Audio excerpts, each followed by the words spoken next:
Nunga gulang tam ta zong akilong senin. Nupi upa ahi lawle. Nupo ho zong akilong senin. Ama ho zo sehin kalong set na hi adita ahi atiso Kevin.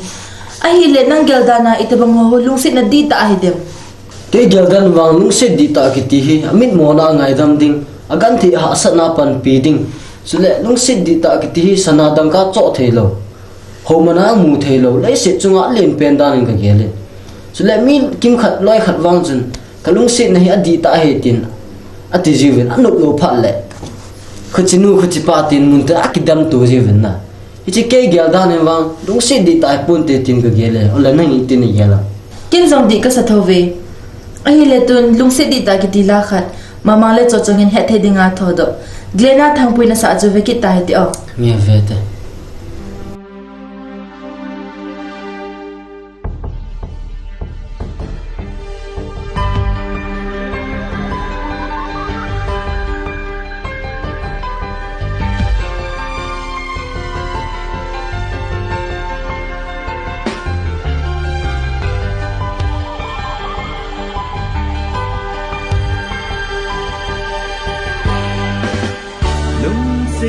Dita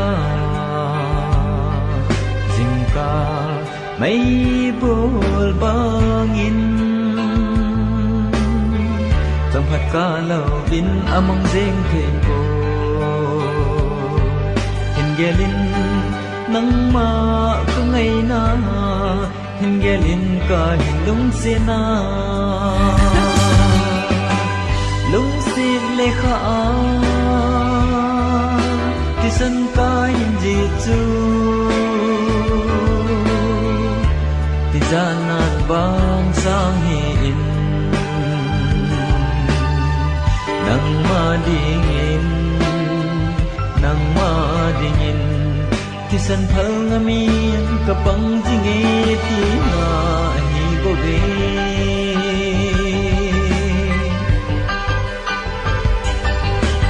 Suntin zantin kalung midin na lang zingi sile junga dia ka ite sanadang ka sanga zong kaicho molo zeni meri kaidingin lung sile ka Tisan kahin jitsu Tizanan bang sanghin Nang madingin Tisan pangamin kapang zingit na hibobi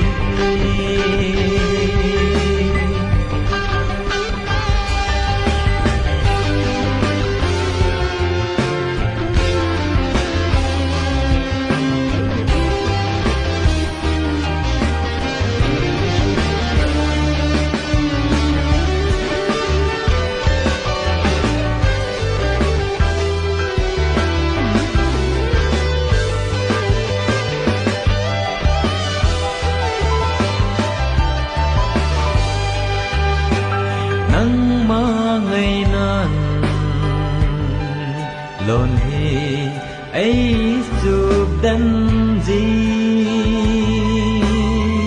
sa mang ra ngon cái ghel đan gì hình beta gan thi ba khăn ko hình gelin ka ngay luôn na lung si le kha kisan ka hin ji chu Tijanan bang sanghin